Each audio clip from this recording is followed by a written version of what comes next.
things are really turning around. Where we last left off, we were in first place, I believe, or actually we just dropped from first place. We lost to Genoa on the last match, but we've come along since then. A lot of interesting developments have happened, but let's get right into it, huh? So now looking at the standings, we have actually dropped into third place, 3 points off of second and 6 points off of the first spot held by Frosinone. We're still 4 points up on fourth place Perugia, so at least there's that.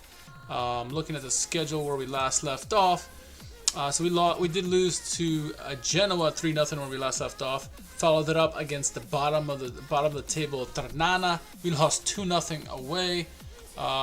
Came back strong with a 1-0 win against Crotone. Drew Catanzaro. Actually, we were losing 2-0 in that game. Came back to tie that. It was a good draw there. We were looking really poor for most of that game.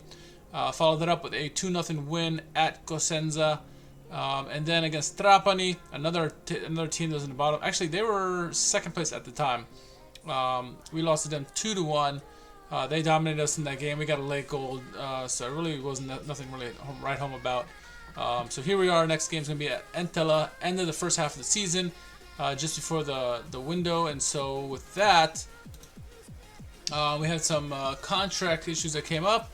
Roberto Crivello, my staff is telling me not to offer him a new contract. I may agree with that because I haven't played him that much. He's been the backup mostly.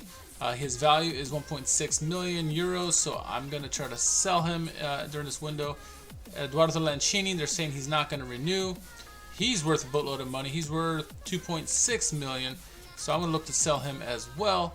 Francesco Vaccaro, I'm going to try to keep if I can. I've demoted Crivello's status from important player to regular starter, and then I've upgraded Eduardo Vergani from a squad player to a breakthrough prospect. So then I got a bunch of players on shortlist. So I'm trying to see who I could sign. Most of these players are Serie A caliber and way out of my price range. So, for example, for Andrea Favilli, he was asking for like over $1 million euros a game or something crazy, something ridiculous. I couldn't afford the wages basically, but I did get a nice hot prospect. Pelagotti is my goalkeeper. He's getting older, and so I wanted something to replace him. Francesco Di Stefano from Milan, 18-year-old, same rating as him, and I was able to negotiate a deal with him. Another player from Entella, the team I'm playing next, Nicolo Busso. I figure he's a good, solid striker that could back up. Maybe I can, sell one of my strikers for money, or I may lose them to a bigger club. Who knows? So I did offer him. We'll see if I get him. Some players, contracts, youngsters, their contracts are about to expire. Simone Sicorella. I did offer him a contract even though they didn't want me to. Same thing with Trentacoste. I offered him a contract. I do like those two players. I will be looking during this transfer window at my staff because a bunch of staff I have here are getting ready to expire and I need to renew them. So I'm gonna look to see where I can make improvements. My assistant coach, maybe I improve him. Looking at his statistics, he's good with youngsters, but the rest of his ratings aren't that great.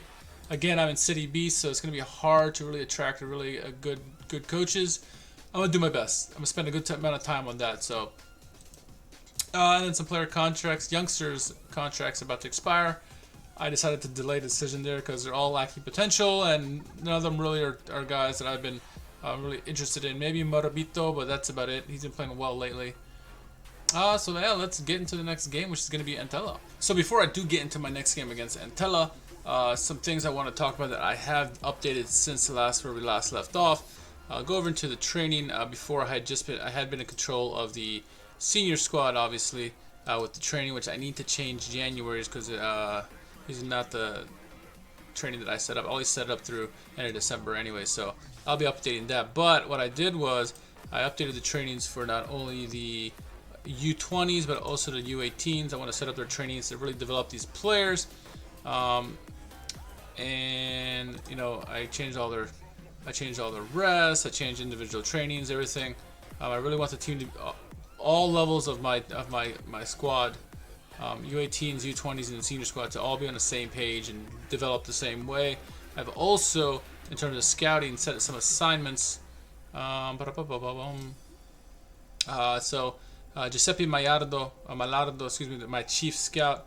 I sent him to the European Under-19 Championships, but I've also sent him to other countries to look at their their national team under-18s and under-20s to see what kind of players we can plug from them. I'm really looking for youngsters.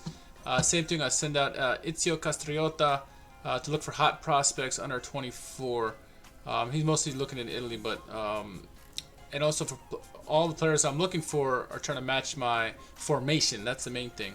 It's great to get all these prospects. If they don't fit into your formation, your tactics, then what's the point? So that's what I'm doing.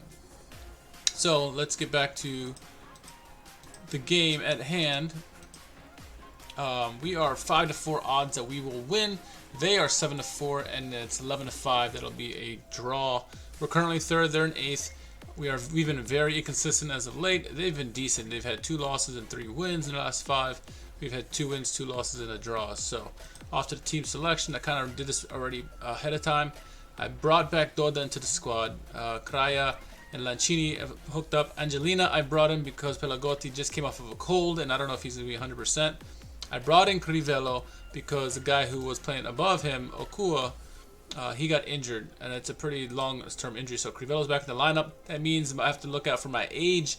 I can't have more than 4 players of 22 and older, and 3 of the 4 guys in my back line are all old. So, or 3 of the 4, excuse me. Angelina's a youngster. He is 21 years old, so he's a youngster.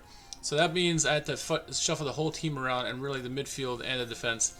Midfield, I'll put David Wieser back into the number 6 role. Danilo Ambro moves into the deep line playmaker, and I've moved up Giambattista Fiorentini up to the Mezzala role. He's really been thriving in those positions, and actually I may go with Davide Milan, though his fitness isn't quite there yet. He's about 53%, so I'm going to hold him off as a substitution because he was really good last game for me. Tongia, Lucera, and Sinani remain there. Pirello remains on the bench. Suspended. Alright, so we're going to go with that team. Submit them. And off we go.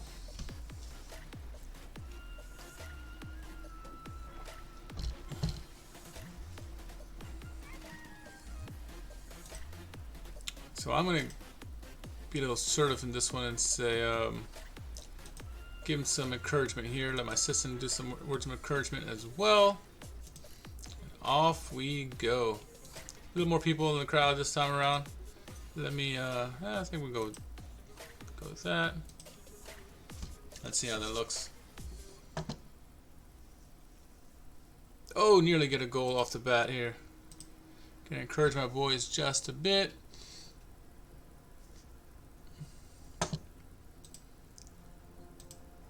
Alright, let's say Fiorentino got a yellow card. Tell him to ease off the tackles here.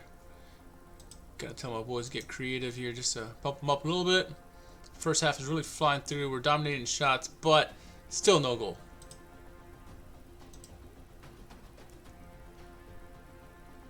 Looks like it's a free kick here. Oh, and Fiorentini gets a red card.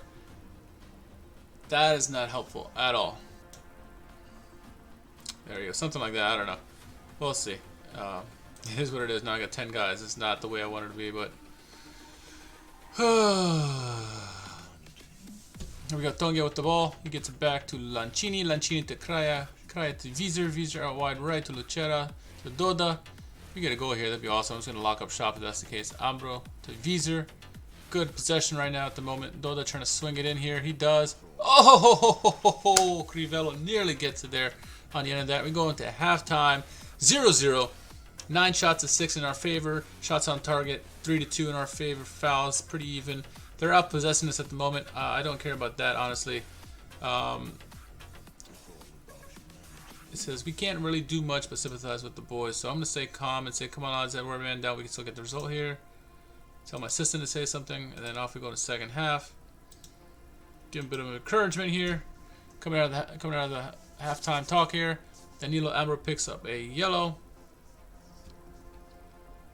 Oh, they get a goal. Let's see if I can turn this into more of an attacking threat here. They're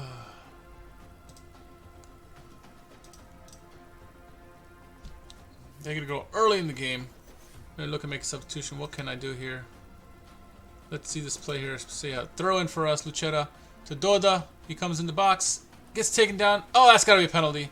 It is. Here we go, boys. Big moment here. Who's going to take it? It's Sinani. He scores. Beautiful. Beautiful. Instead of praising him, I'm just going to encourage him, you know. We're down a man. Let's keep going. Now let's look at making a substitution here. My guys are tired. Crivello's doing okay. A few minutes from now. Give Sinani a few more minutes since he did score that goal. Encourage him more. Alright, let's make substitution now. Ismet Sinani comes off. Let's go Vergani in. So I'm going to bring in Verzeni. And then let's go with that squad and see what happens here. Keep encouraging the boys. See if we can get something here. We got a draw. I mean, this is great. But let's see if I can get a goal here, a magical goal at the end of the game. And it doesn't look like it's going to happen here. Game, set, match. We get a draw with a red card. We played 60 minutes or 50 minutes down a man, and we still got a draw on this one. So I'm happy with that. Not going to be too hard on them. I'll say calm, say unlucky boys, wasn't our day. Let the assistant say some words, and then off we go. So there we go. Let's see what happened. Let's see what the standings look like. We had a 4-point lead on 4th place. Let's see what the other results are. Next game coming up after the winter break is against Salernitana. So Lecce draws. So we are still 4 points up on them. Trapani lose. So we gain a point on them, and Frosinone won. So they extended their lead now. So I was hoping to win the league this year, but at this point, the only goal is to get promoted. We struck, came out just short last year. I don't want to get down to a goal difference situation again, because look, our goal difference is only +8. They got +16 in 4th place, and 5th place is +13. So I need to keep that point differential there, or make it greater. Because if it comes down to goal differential again, I'm gonna lose, and I'm not gonna be happy about that. If 2 years in a row I get gypped by goal differential. So that's where we're at. We'll see you in the next episode. I mean, look at the schedule. We got a bunch of games in January. We'll see you sometime in January, right after transfer market, because I got a lot of stuff to do, both with coaching staff and with my internal staff, and then the staff I'm trying to bring in, or the players I want to bring in. So yeah, we'll see you then. Let me know what you didn't like in the comments. If you haven't done so yet, please subscribe. Much appreciated. And we'll catch you soon.